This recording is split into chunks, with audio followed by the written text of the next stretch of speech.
Bueno, buenos días, estamos acá en la clase 5. Hoy vamos a hablar de identidad y algunas cuestiones más que hacen a eso, cosa de que ustedes puedan seguir trabajando con la representación material de esa identidad en el proyecto que tienen previsto. Voy a empezar a compartir para que tengamos todo. ¿Mm? Bien,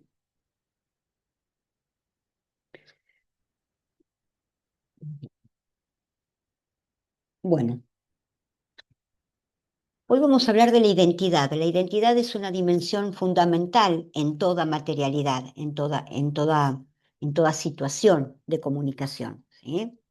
Y acá estamos hablando en términos más extensivos a lo que hace a un sujeto en particular, ¿no? Sino una identidad de marca. También vamos a derivar en una identidad de marca, pero que tiene que ver también en el sentido de la identidad también que nosotros mismos construimos, porque a través de esa identidad que nosotros construimos, consumimos determinados productos que tienen que ver con esa identidad construida por nosotros.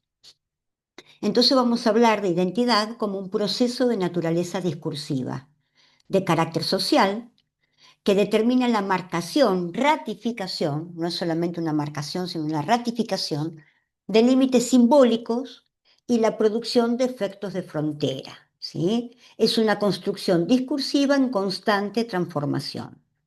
La identidad es eso, acá no vamos a pensar la identidad en términos esencialistas en cuanto a ese yo que se mantiene inalterable a lo largo de la vida, ni tampoco vamos a pensar en ese yo colectivo en donde el yo individual se desvanece frente a una superficialidad colectiva. Acá estamos hablando del sentido de la identidad en cuanto a producción discursiva, una articulación, ¿sí? Entre un adentro y un afuera, y una articulación también que tiene que ver con procesos de construcción que se van cambiando a lo largo de la vida, ¿sí?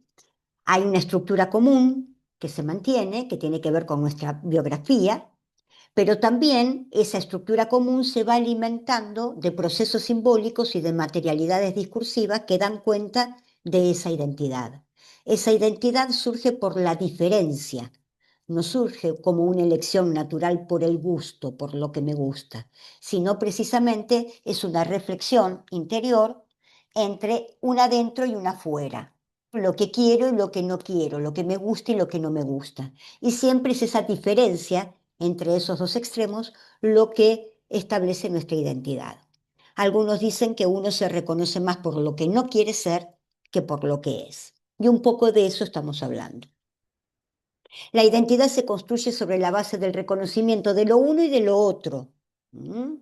Lo otro en cuanto al exterior, aquello que también me hace ser parte de esa identidad, me constituye. ¿Sí? La identidad se constituye en ese exterior que es la diferencia. Es de naturaleza social y agrupa entidades que comparten rasgos y características, preferencias, gustos, consumos, prácticas sociales. Tiene que ver eso, la identidad es social y forma parte de lo colectivo, de un grupo que se diferencia de otro. La identidad se sostiene en recursos materiales y simbólicos y es a partir de ahí donde yo puedo reconocer la identidad del otro. A partir de esos recursos simbólicos, que son conceptuales, ¿sí? Que están materializados en producciones sociales, fenómenos de la praxis social. En nuestro caso podemos hablar desde una obra de teatro, desde un musical, desde una preferencia estilística en el campo de las artes visuales o también en una identificación de principios de formación educativa y de docencia, ¿no? Que agrupa determinados principios y prácticas. Lo podemos aplicar en lo que querramos. En ese sentido, es un proceso estratégico y posicional, porque toma una posición sobre el mundo y una cosmovisión de aquello que se está haciendo, a partir de un punto, de una posición frente a aquello, ¿sí? Y en ese sentido es estratégico, porque frente a esa posición se despliegan herramientas, operaciones, proyectos estratégicos para lograr esa finalidad, ¿sí? En ese sentido también se trabaja lo social. Por eso obedece a la lógica de más de uno. No soy yo sola la que me identifico, sino también formo parte de un conjunto que se identifica de la misma manera y confirma lo mismo que uno piensa. Es condicional y contingente. Hoy podemos adquirir algo que tenga que ver con nuestra identidad y en el día de mañana cambiarla, porque también tiene que ver con lo generacional y también tiene que ver con la propia historia, ¿sí? No es un devenir homogéneo, sino que es cambiante, ¿sí? Siempre es contingente, porque tiene que ver con el entorno, porque tiene que ver con el afuera. Está sujeta la identidad al juego de la diferencia, como les dije antes, es en relación a algo que falta, que constituye lo mío. Debe constituir el afuera para dicho fin, es decir, reconozco lo que ocurre ahí como para yo diferenciarme de aquello que está ocurriendo. Se fundan la fantasía y la proyección y la idealización. Es un juego narrativo del yo. Uno se construye a través de esos discursos y de los propios discursos generados por esa fantasía y esa narración que se tiene de uno, que es ficcional. Y al ser ficcional requiere de la materialidad simbólica y de la materia empírica para confirmarlo. ¿Sí? Por eso es sobredeterminación. La identidad no se construye, no se piensa acá como algo que tiene que ver con una consecuencia, ¿eh?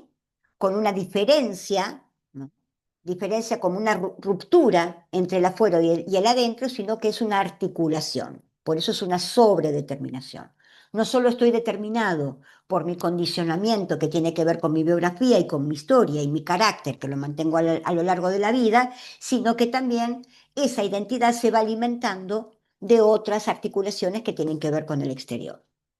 Es solidario y leal, es un grupo solidario y son leales, ¿sí? El juego de la diferencia y los efectos de frontera son para evitar el afuera, más que nada, ¿sí? Y está sujeto a la reiterabilidad. Solo se construye la identidad en la reiterabilidad de esos principios, de esas preferencias que están, digamos, representadas o apoyadas en recursos materiales y simbólicos, ¿sí? Porque siempre la identidad termina representada en recursos materiales. Necesita del afuera su exterior constitutivo para consolidar el proceso. La identidad en ese sentido se sostiene en recursos materiales y simbólicos y se constituye dentro de la representación. Por eso es una dimensión integral de diferenciación. Proceso de cambio y transformación permanente. Eso ya lo habíamos dicho, apela a la historia y a la tradición para dar cuenta de una permanencia que se actualiza, por eso tiene que ver con la reiterabilidad, ¿sí? Es un entorno histórico que tiene que ver con la tradición y con el mantenimiento de ciertas prácticas sociales relacionadas, estéticas, relacionadas a filosofía, relacionadas a cosmovisiones del mundo, ¿sí? Que se va actualizando, obviamente, con el tiempo, pero ese sustrato se mantiene. Se construye en el discurso y en prácticas producidas en ámbitos históricos e institucionales, permanentes en el tiempo, por eso requiere de la historia, en el campo de las artes plásticas, en el campo del cine, en el campo donde me quiera yo realizar, en este caso, mi proyecto e identificarle como tal, como materialidad dentro de ese campo. Se construye mediante estrategias enunciativas específicas que hacen a esa práctica social.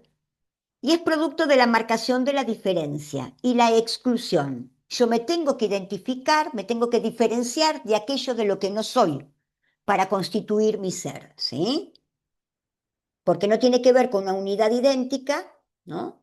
Y naturalmente constituida, sino que es una construcción, ¿sí? Una articulación entre una dentro y una fuera. En la bibliografía ustedes tienen a Hall, que trabaja sobre la cuestión de la identidad, y él va a decir que uso identidad para referirme al punto de encuentro, al punto de sutura, de unión, de sutura como unión, como algo que se cose, por eso se puede descoser después, entre, por un lado, los discursos y prácticas que intentan interpelarnos, el exterior, que me interpela, que me habla, ¿no? o ponemos en nuestro lugar como sujetos sociales de discursos particulares, ¿sí? Esos discursos que nos interpelan como discursos particulares, por un lado, esas materialidades simbólicas, y por el otro, los procesos que producen subjetividades, la creencia, lo que se interpreta, lo que se lee de esas producciones, en función de mi identidad, en función de mi biografía, ¿sí? Que nos constituyen como sujetos susceptibles de decirse. Es esa unión entre un adentro y un afuera. ¿Mm?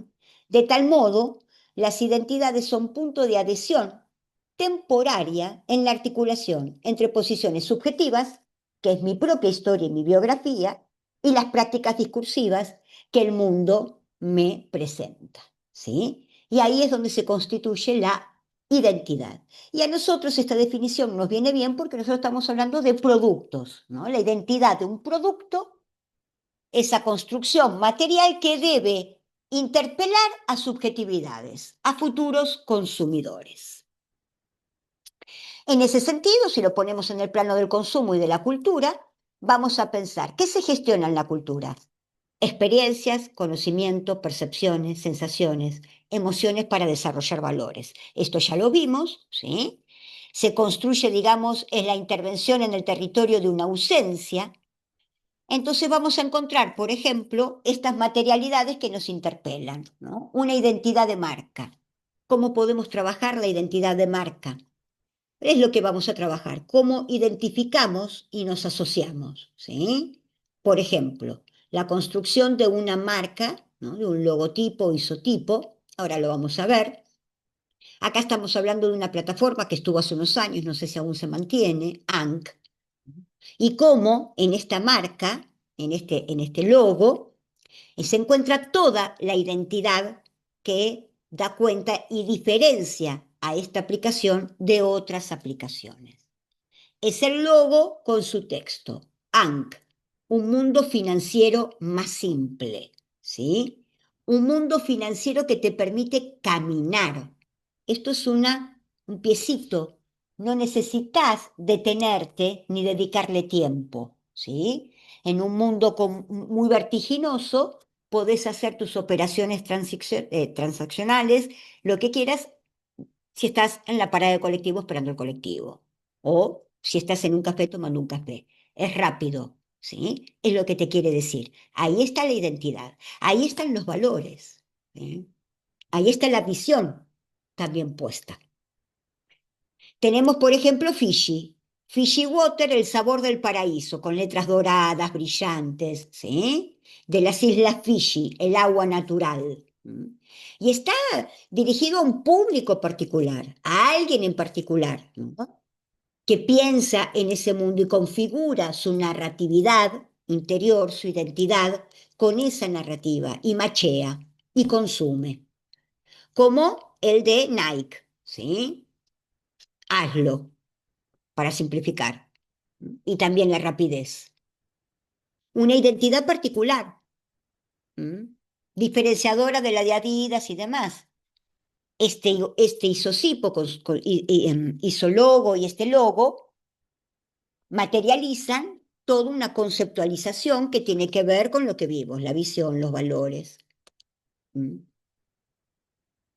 Del mundo. Y tiene que identificar a ese consumidor a partir de estas estrategias. Entonces ahora vamos a hablar de una marca identitaria, identidad de marca, en función de esto, de constituir el adentro y el afuera, ¿sí? Pensando que es algo que se tiene y que se puede perder, y en función de eso hay que actualizarlo permanentemente. Una marca registrada es un símbolo que a través de la identidad gráfica, física y operativa diseñada identifica de manera exclusiva un producto y servicio. Y al identificar un producto o servicio está identificando también a su consumidor, ¿sí? De eso desde el principio se trabaja. Los elementos gráficos visuales ya lo vimos, todo esto que estoy diciendo ya lo vimos. Los elementos gráficos visuales son los que diferencian el producto de sus competidores, ¿sí? Es constituir el adentro a partir del afuera. Es el lugar donde se materializa la identidad y se reconoce el producto o servicio ofrecido de otros con las mismas características. Entonces, se identifica dentro de un ámbito en el que todos comparten cualidades y características comunes, ¿sí? Los tipos de marca pueden ser denotativas, se identifican a partir de una palabra o conjunto de palabras, que es más bien referencial. Figurativas, con palabras, figurativas a través de iconos, imágenes que distinguen una marca, como el logo, ¿no?, de Nike, o mixtas, combinaciones de palabras con imágenes y gráficos, ¿sí? En esa unión entre las palabras y los iconos, entre lo denotativo y lo figurativo, se diferencia el logotipo, que es el eslogan o conjunto de palabras, el isotipo, que es la imagen, ¿sí?, o los gráficos de la cultura visual, el imagotipo, que es una combinación de logo e isotipo divisible, es decir, yo, por ejemplo, Nike los tiene divisibles, a veces está la pipita sola, a veces está la frase sola y a veces están juntas, o el isologo, que es una parte textual y gráfica indivisible, ¿sí? Como podemos encontrar, por ejemplo, en ANC. ANC es indivisible. La identidad corporativa o visual es la manifestación física de la marca, es su representación simbólica, ¿sí? Es lo que condensa todo eso que estuvimos trabajando en la planificación estratégica. Y se construye a través de un branding en proceso y en simultáneo con la planificación estratégica.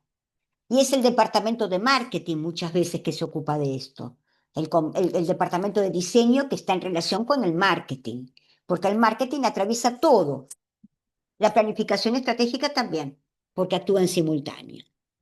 Entonces tenemos el branding, que es el proceso de construcción de marca, poder de la marca como elemento diferenciador, por eso es fundamental, porque es la puerta de entrada, ¿sí?, al producto. Tiene que ver con la creación de un nombre, con la identidad corporativa, esto que hablábamos de la planificación, el posicionamiento, cómo lo posiciono como marca, esas son estrategias de comercialización que las vamos a ver y que las lleva adelante el marketing. La lealtad de marca, desarrollos de marca. Lealtad de marca y desarrollo tiene que ver también con el registro de marca y la arquitectura de marca. Hay una arquitectura que tiene que ver uno a través de un logo, de un isotipo, de un imagotipo, construye diferentes identidades de marca para diferentes soportes, ¿sí? Una cosa, puedo tener una identidad de marca para una gráfica, una identidad de marca para la documentación interna, ¿sí?, de la empresa, otra identidad de marca para el envío de correos, por ejemplo. Son para diferentes superficies materiales. El objetivo, mostrar el producto de manera atractiva para atraer la atención del consumidor, dar personalidad al producto y diferenciarlo de la competencia. Posicionar y segmentar la marca en clases socioeconómicas. Eso hay que hacerlo, eso también forma parte del marketing. Y se construye la identidad a través de eso, porque hay preferencias estéticas, ¿no?, en cada clase social, socioeconómica, cultural. Los aspectos visuales que se van a tener en cuenta tienen que ver con la paleta de colores, con la tipografía, con la organización visual, con el reconocimiento de marca en todas sus manifestaciones físicas, ¿sí?, que es de lo que hablaba de la arquitectura. La combinación de los elementos visuales constituye una expresión física que la diferencia de otros productos iguales a ella. Es lo que estamos repitiendo, lo que estamos diciendo. Un ejemplo que les voy a dar es Halston. Halston, hay una serie que se llama Halston, que estaba en Netflix, no sé si aún están, de 4 capítulos, muy interesante, si quieren véanla. Fue un diseñador de moda de la década del 80, de la posmodernidad, muy, muy glamoroso. En el famoso Estudio 54 formaba parte de las noches, las veladas y demás, con obviamente consumos, alcohol, droga y demás. Él es uno de aquellos que fueron una de las primeras figuras importantes, ¿no?, de la cultura mundial. Eh, eh, Fue que tuvo SIDA y fue uno de los primeros que dio a conocer eso. Y es el primero que él empieza a trabajar con la idea del perfume de autor. Hoy tenemos perfumes de autor de todo tipo, todo actor, actriz, bailarina y demás tienen su perfume. Paloma Herrera, ¿no? Y tenemos el actor español y demás. Él fue el primero que empezó, él quiso tener un perfume personal, vender un perfume personal. Era muy glamoroso, él al principio era de lo top, después empezó a hacer prêt-à-porter. Em, entonces, contrata a unos especialistas que le hacen el perfume, que tenía que ver con el perfume de su cuerpo, de su olor, de su piel.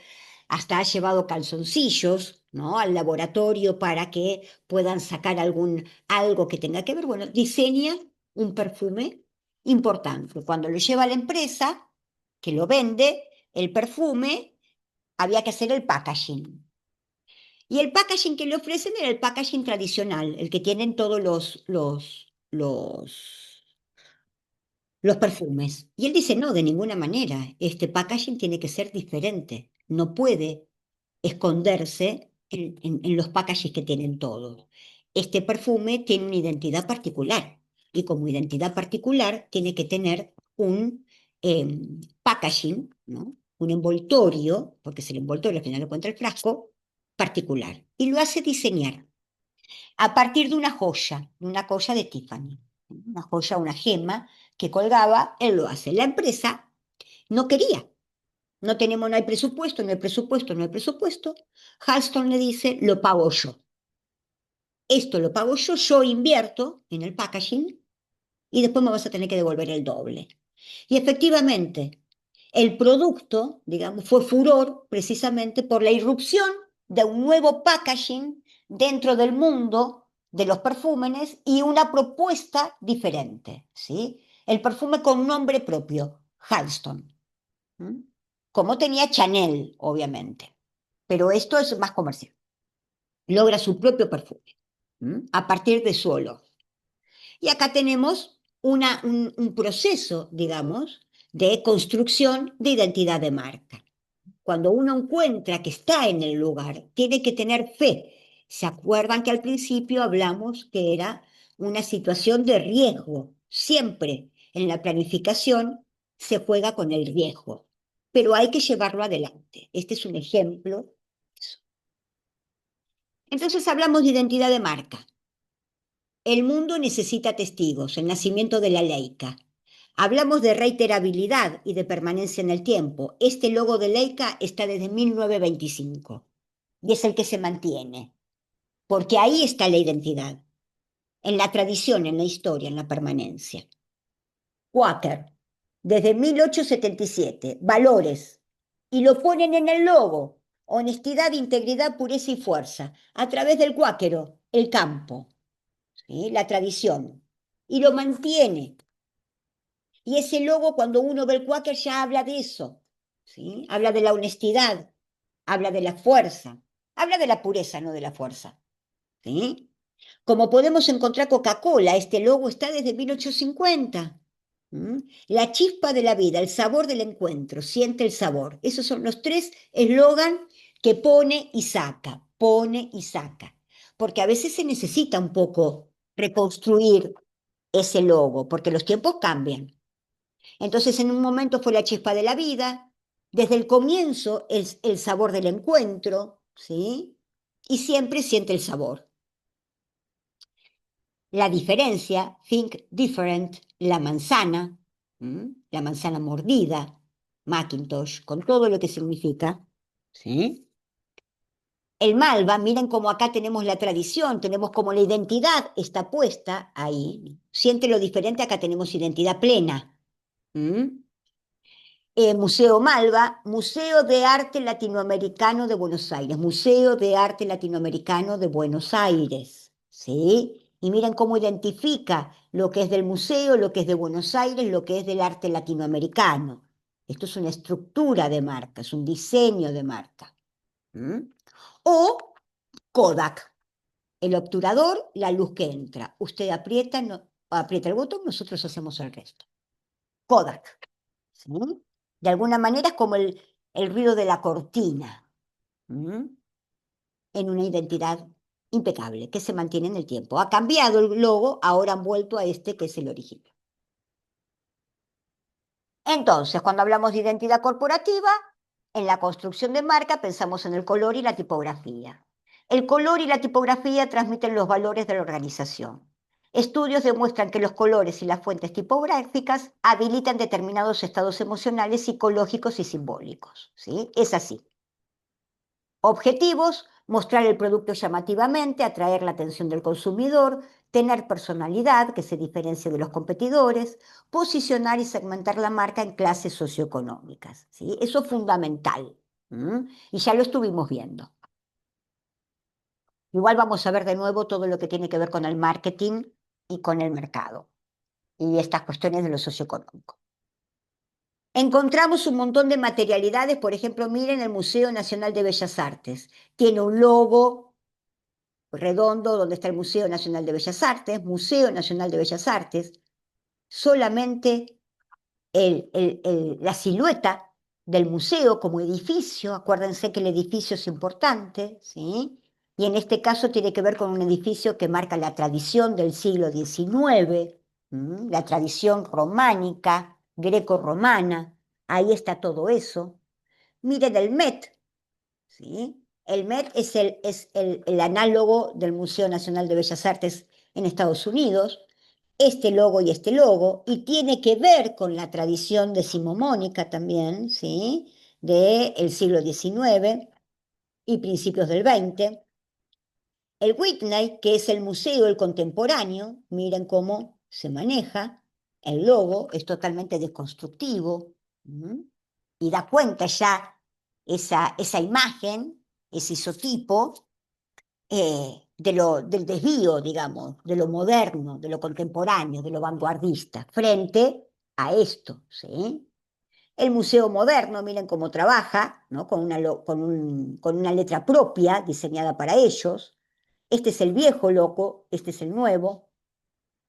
O podemos tener el Guggenheim también, que es el edificio de nuevo. Ya les dije que el edificio es fundamental en la historia de los museos. Cumple un rol en particular porque la arquitectura es también arte, ¿sí? Bien, el color, esto ustedes lo ven, no voy a repetirlo, negro, gris y cada una, y eso lo estudiarán y verán las implicancias de sus proyectos en función de esto.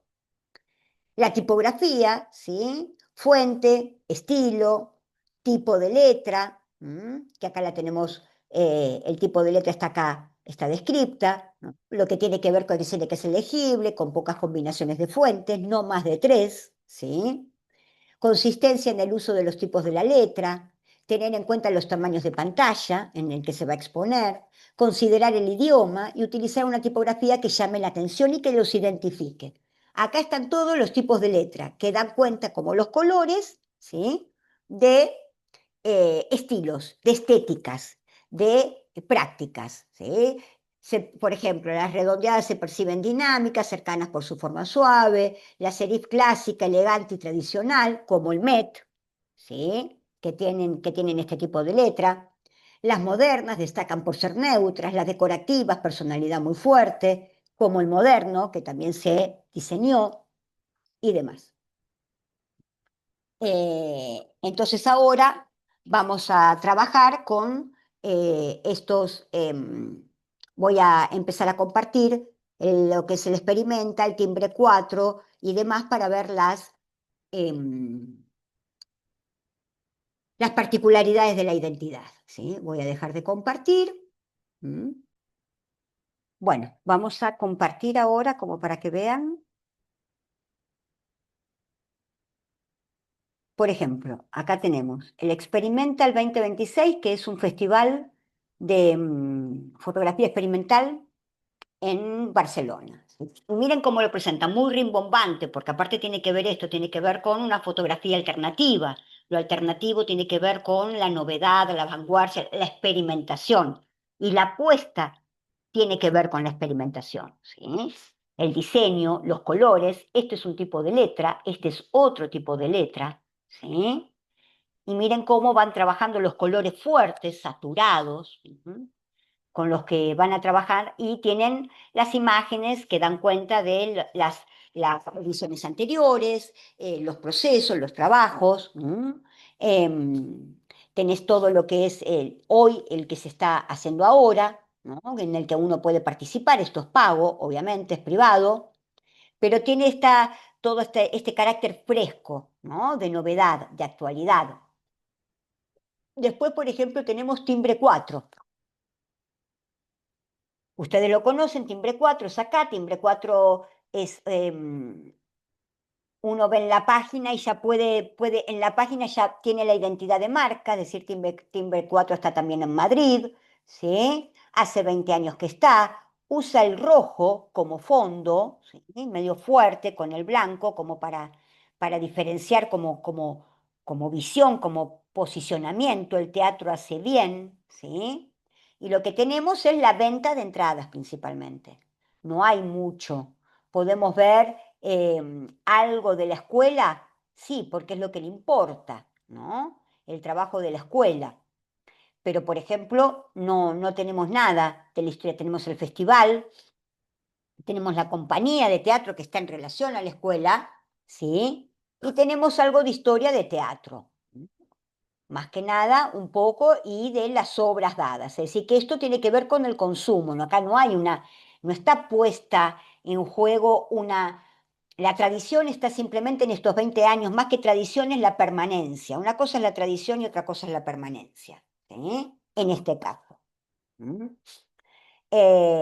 Después podemos pensar, por ejemplo, para ver identidades, un centro cultural barrial, con los recursos que tiene y con el público, ¿no? Sus futuros consumidores, que tienen que ver con lo cotidiano, con el barrio, con lo que está cerca. A partir de ahí no hay una gran exigencia, ¿sí? Eh, Porque también tiene que ver con los recursos con los que cuenta. Entonces podemos asociar un poco esto, que es por un lado el sin criterio, por el lado saber que hay que llamar la atención, ¿no? Hay ciertas cuestiones que están acá más que en borrador, ¿no? Pero forma parte de una estética, ¿sí? O podemos encontrar, por ejemplo, el museo, ¿sí? El Museo de Arte Contemporáneo en Brasil, que está construido el Museo Niemeyer, que está construido por el propio Niemeyer, entonces ya de nuevo es una obra de arte de por sí el edificio, ¿sí? Ese es el edificio, y ahí ocurren las cosas, se entra por acá. Eh, Tenemos las exposiciones, ¿sí? Pero también tenemos la historia, ¿sí? Si nos vamos al menú, podemos el educativo sobre el MON, la historia del museo, la transparencia en la gestión. Uno a partir de la página puede dar cuenta por dónde va, ¿sí? Cuál es la estructura de la organización, de la institución, ¿sí? Cuáles son las cosas que le importa y que valora. ¿Por dónde va? Si va por formación, si va por consumo, si va por digamos, por determinados valores. ¿Cuál es la ideología que envuelve de alguna manera a esta institución? Y lo podemos encontrar directamente en las páginas. A partir de esto, a partir del diseño, a partir de la imagen elegida, a partir de la letra, la palabra, el texto, ¿no? Miren la Bienal de Arquitectura 2025, con todo el esplendor que puede tener. Acá está, de hecho, funciona porque tiene todo el dinero, todo el presupuesto para hacerlo. ¿Acá qué hay? Acá hay permanencia, no, acá hay tradición, ¿sí? La Bienal de Venecia está desde los comienzos de la modernidad. Tiene más de 100 años, o 100 años, no quiero mentir en eso.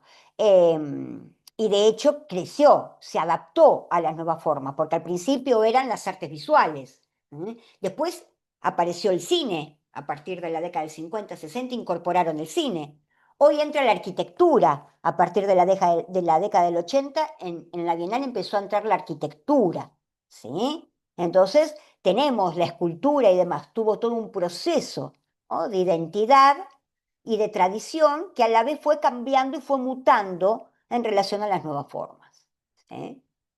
O por ejemplo la Bienal de San Pablo, la que está ahora, ¿sí? con toda la modernidad. San Pablo de por sí es el modernismo, Brasil es el modernismo, y trabaja desde ese lugar. Lo podemos ver en estas cuestiones. Tiene que ver con lo psicodélico, hay un montón de cosas que están acá puestas en juego. Habría que entrar y habría que ver, ¿sí?